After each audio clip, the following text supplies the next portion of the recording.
Madam, माझ्या लेकीचं काही चुकलं माकलं असेल तर माफ करा तिला. माफी वगैरे मागण्याची काही गरज नाहीये. ए असं आहे यांचं. एकदा का बोलायला लागल्या की तोंडाची फटाकडी सुरूच. चल तू निघित ना. निघून जायला नाही आलीये मी इथे. हे माझं घर आहे. आत्ताच सांगितलं ना हो तुम्हाला, या घराला आणि अधिपतींना तुमची गरज नाही.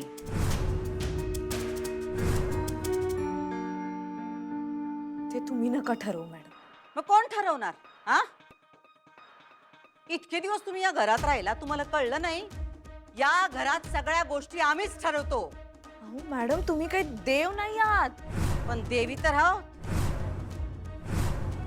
बाकी कोणी मानत नसल, पण अधिपती आम्हासनी देवीच मानतात. हवंय ना हो तुम्हाला? एकदा त्यांच्या डोळ्यावरची पट्टी निघाली ना मॅडम की त्यांनाही कळेल तुम्ही काय आहात ते. कोण काढणार ही पट्टी हो?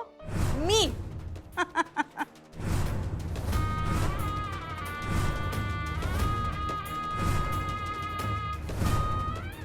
किती वेळा प्रयत्न केलाय तुम्ही मास्तरीन बाई, आणि तोंडावर पडलाय. हा, बघ की ग ताई, अजून मौज का संपत नाही हिचा. ही शिकले तर हिला काय वाटतंय का म्या लई शानी. अय, तू तुझं शानपणा तुझ्या घरला कर, इकडे नाही, कळलं का? निघा मास्तरीन बाई. सणावाराला आमच्या घरात उगा राडा नग. मी नाही जाणार मॅडम. ए डुचके, तुला काय आता हिब्रूत सांगू काय? लई टेचात घर सोडून गेलतीस ना व? मग कशाला आमच्या घरात परत आलीस ग? कशाला आलीस? लायकी तर आहे का तुझी? मला अधिपतींना भेटायचंय. मी काय म्हणतो मॅडम, भेटू देत ना दोघांना. हो, बोलून मिटवतील भांडणं त्यांची. नवरा बायकोंमध्ये आपण कशाला पडायचं ना. जाऊ देत तिला. तुमची पोरगी शानपणा करतेच, आता तुम्ही बी करणार होय? याई आयसा म्हणून काही बोललो नाही आम्ही तुम्हासनी. पण आता तुम्ही सांगू नका आम्ही काय करायचं ते. रागवू नका मॅडम. माझं म्हणणं इतकंच होतं की भेटू देत ना दोघांना. तुमच्या पोरीची लायकी तरी आहे का अधिपतीसनी भेटायची?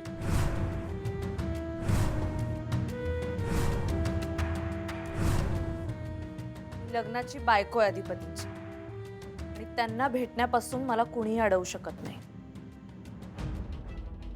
ओ मास्तरीन बाई, ते घरात नाहीत. मला माहितीये ते घरातच आहे. ते जरी घरात असते तरी त्यासनी तुला भेटायची इच्छा नाही, एवढ्या दिवसात कळलं नाही व्हय तुला? त्यांची मला भेटायची इच्छा आहे की नाही हे तुम्ही मला सांगू नका. त्यांची जर इच्छा असती तर एखादा तरी फोन केला असता का नाही तुला? केला असता का नाही? सांग, केला का त्यांनी फोन? नाही ना व? कारण त्यांनी तुझा नंबर ब्लॉक केलाय.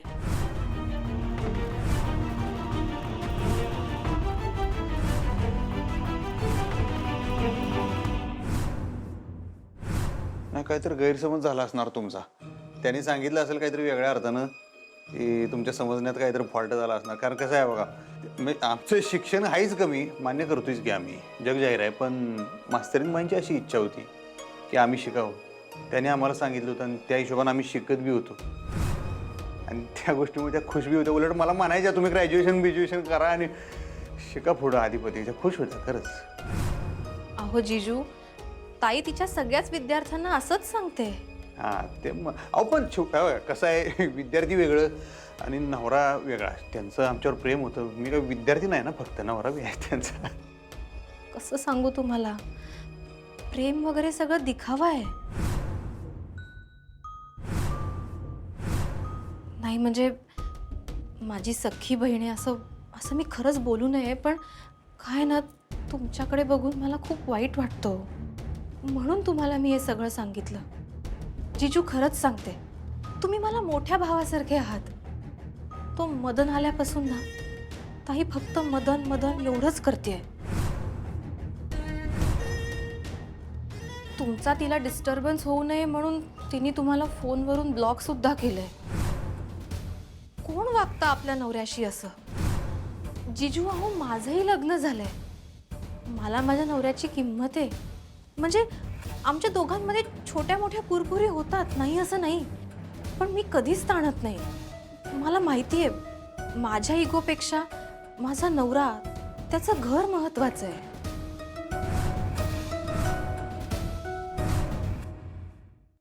नाही, हे शक्यच नाही. अधिपतींनी माझा नंबर ब्लॉक करणं शक्यच नाहीये.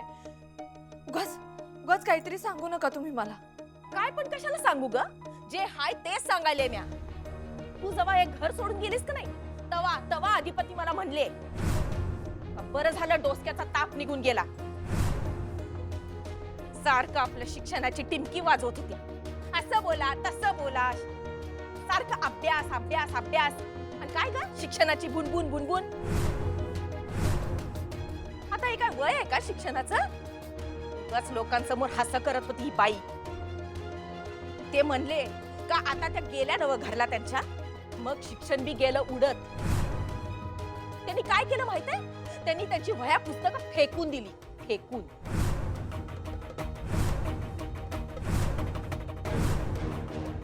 नाही, अधिपती हे करणं शक्यच नाहीये. ते नाही करणार असं. अधिपती काय काय करू शकतात हे आम्हाला चांगलंच ठाव आहे. अहो पण स्वेच्छेने शिक्षण सुरू केलं त्यांनी. असं का करतील ते? तुम्ही जबरदस्ती केली. सारखी आपली बुनबुन बुनबुन म्हणून ते हो म्हणले.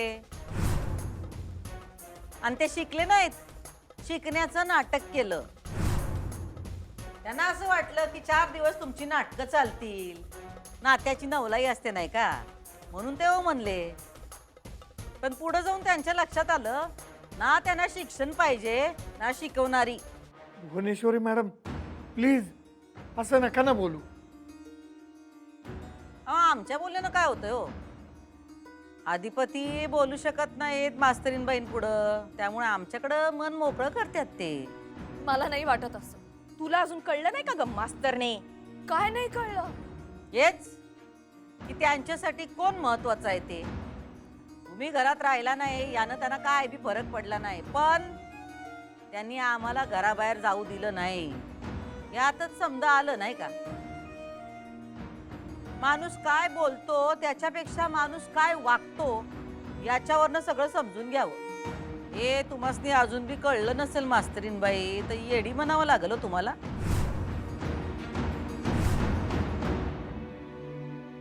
मॅडम अहो तुमच्याबद्दल वाटतं त्यांना आणि वाटणारच, पण अक्षराबद्दल पण ओढ आहे त्यांच्या मनात. म्हणून तर ते आले होते ना घरी.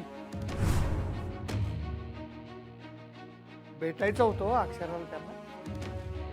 हे आम्ही पाठवलं होतं त्यासनी लाज खातर. हे नाहीच म्हणत होते, पण आम्ही म्हणलं उगा लोकांना बोलायला जागा द्यायला नको म्हणून ते आलते.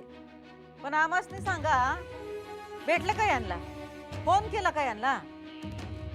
एखादी चिठ्ठी चपाटी तरी पाठवली का? नाही ना व. आणि काय हो मास्तरीनबाई, तुम्हासनी ते भेटायला आले म्हणजे काय सगळा राग गेला, सगळं आलबेले असा त्याचा अर्थ होतो काय? नाही ना व. आणि तुम्ही काय बोलल्या होत्या? आम्ही जर का या घरात राहिलो तर तुम्ही या घरात राहणार नाही. मग आता काय झालं? बदलला विचार? का आलो तुम्ही परत? याई राग मानू नका, पण तुमच्या लेकीचा विचार काही स्थिर नाही. हा, गटकेत एक गटकेत दुसरं असं कुठं होतंय काय? लई चंचल आहे तुमची लेक. बाईच्या जातीला असं धरसोड करून चालत नाही. माणसाने कसं रिस्पेक्ट ठेवायला पाहिजे. हा, आमच्या अधिपतींचं असं नाही. त्यांचा कसं एक कलमी कार्यक्रम. ते लग्नाच्या आधी काय म्हणले होते, काय बी झालं तरी आम्ही आई साहेबांना सोडणार नाही. अजूनही त्याच्यावर ते कायम आहेत.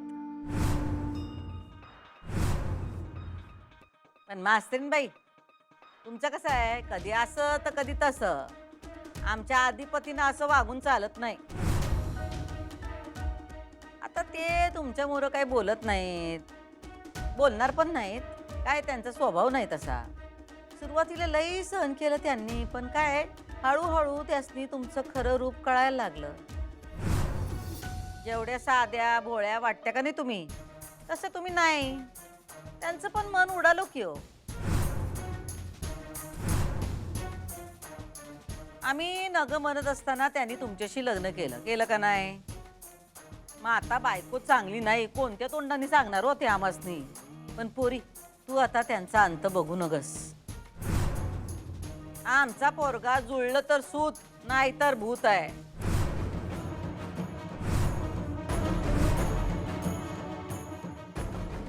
शाने असाल तर पोरीला घेऊन परत जावा. जावा जावा जावा.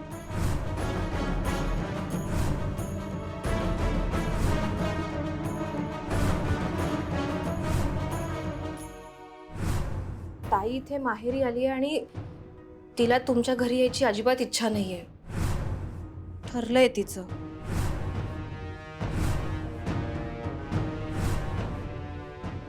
जीजू, हा ठीक आहात ना तुम्ही? हा. जीजू, मी जे सांगितले त्याचं प्लीज तुम्ही टेन्शन घेऊ नका. कसं आहे, ताईचा स्वभावच असा आहे. तिला ना ॲडजस्टमेंट करता येत नाही आणि अगदी लहानपणापासून आहे तिचं. तिला कोणी इग्नोर केलं ना की तिला खूप राग येतो. म्हणजे लहानपणी आईबाबांनी माझे थोडे जरी लाड केले तरी तिला राग यायचा. सतत लोकांनी तिच्या मागे मागे करावं असं वाटतं तिला. तिला सगळ्या जगाला दाखवून द्यायचं असतं की तीच बेस्ट आहे, तीच कशी हुशार आहे. अख्ख्या जगाने तिच्या मागे मागे करावं असं वाटतं तिला. आता आमच्या घरात तर तिला कोणी इग्नोर करतच नाही आणि शाळेतही सगळे अक्षरा मॅडम करून तिला महत्त्व देतातच ना. पण तुमच्या घरात तसं नाही आहे ना. सगळं महत्त्व भुवनेश्वरी मॅडम नाही आणि ते साहजिकच आहे. पण ताईला ते आवडत नाही ना. भुवनेश्वरी मॅडमना एवढा मान मिळतो, तुमचं त्यांच्यावर एवढं प्रेम आहे, हे ताईला सहन नाही होत. तुम्हाला माहीत नसेल, तुमचे बाबा भुवनेश्वरी मॅडम बरोबर लग्न करायला तयार झाले होते. तेव्हा ताई खूप चिडली त्यांच्यावर, खूप काय काय बोलली त्यांना. ताई हेही म्हणाली की जर त्यांनी भुवनेश्वरी मॅडम बरोबर लग्न केलं तर ताई तुम्हाला सोडेल.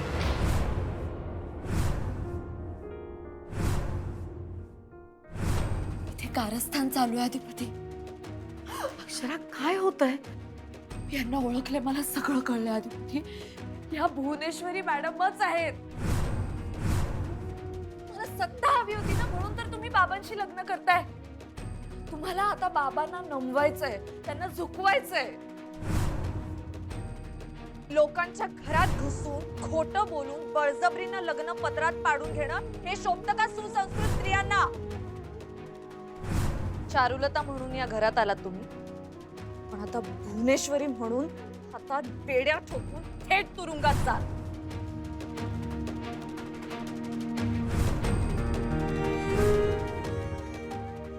जीजू,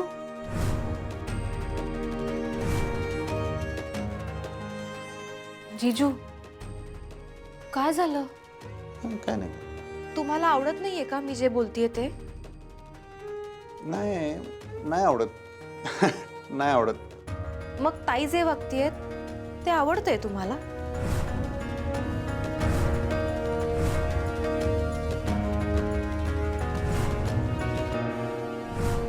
मॅडम, तुम्ही जे बोलताय त्यातला एकही शब्द मला पटत नाही.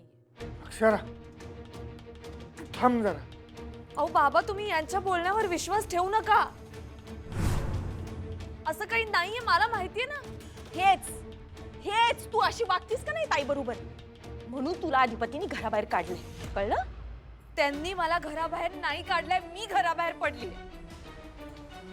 त्यांनी तुम्हाला अडवलं काय? हा, जाऊ दिलं ना? काय हो मास्तर, तुम्ही तुमच्या पोरीला असं शिकवलंय काय? खोटं बोलायचं, दुसऱ्यांसमोर काही बी बोलायचं? दोस्तार पडलीस का काय ग तू? कळतं का नाही तुला? तुम्ही अधिपतींना त्यांच्या आयुष्यात नगात, हेच खरंय. खोट आहे,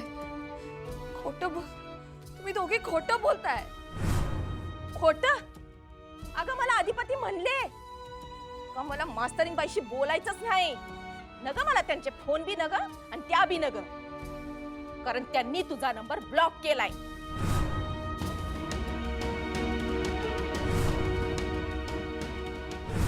फोन उचला फोन उचला फोन उचला.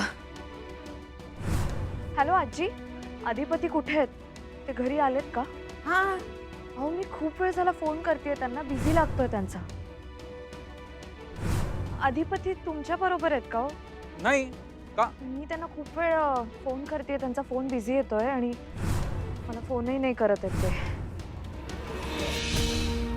सॉरी सॉरी जिजू, म्हणजे तुम्हाला जर माझं बोलणं आवडत नसेल तर मी नाही बोलत. काय सगळं तर बोललाच की तुम्ही, आता काय बोलायचं बाकी ठेवले? जिजू अहो पण मी काय माझ्या मनाने बोलले नाही हे सगळं. काय पण शेवटी बहीण आहेत त्या तुमच्या. म्हणून मला खरंच खूप वाईट वाटतंय. अहो पण बहिणीविषयी कोण असं बोलतंय काय?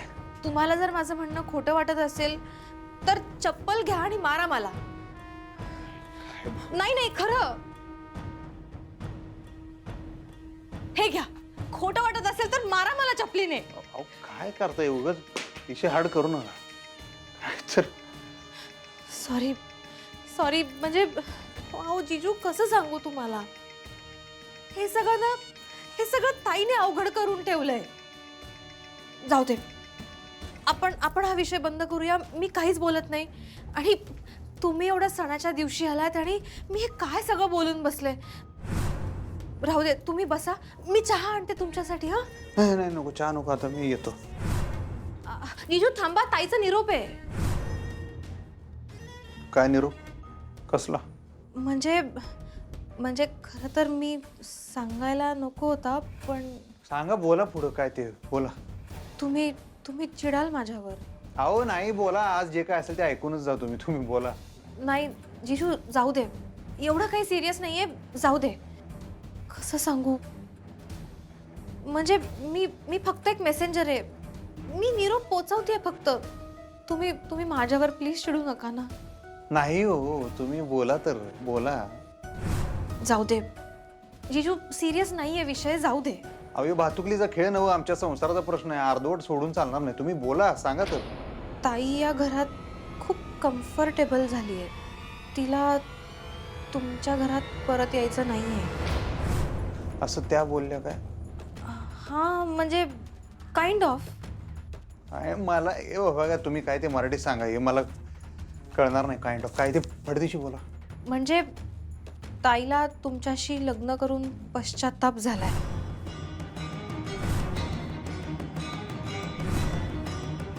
त्यासनी ना तुला भेटायचंय ना बोलायचंय. नाहीतर तू मला सांग, आजच्या जगात एक फोन करून बोलून घेणं अवघड असतंय काय? बोल. आणि ते तुम्हाला ते स्वेटर द्यायला आले कारण काय थंडीचे दिवस आहेत. उगा स्वेटर घेण्याच्या निमित्तानं तुम्ही इथं यायला न ग, म्हणून तुम्हाला तिथं आणून दिला. वय की अधिपतींनी तुझं स्वेटर मुद्दामून दिला आणि म्हणले की तू तुझं तोंड काळं कर, तेवढ्यासाठी तू परत येऊ नगस म्हणून. अहो असं नका ना बोलू. अहो किती झालं तरी नवरा बायको आहेत ते. भांड्याला भांडं लागतच ना. म्हणून काय नातं तुटतं का? नातं मनात असतंय. नवरा बायकोचं असू दे नाही तर आई बापाचं. हे तुटतं आधी मनात, मग बाहेर कळतं.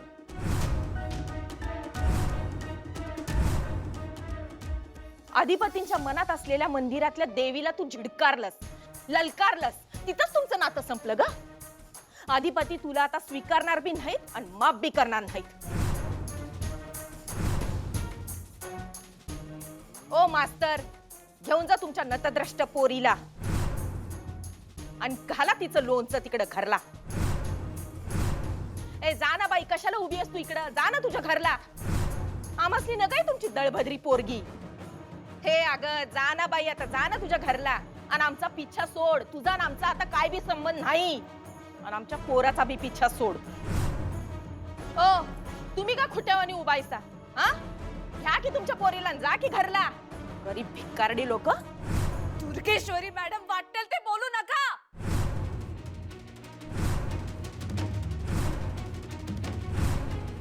भिकारडाच आहे तुझा बाप. म्हणून तर तू आणि तुझ्या घरच्यांनी अधिपतीसनी गळा लावलं ना. हा काय केलंस तू?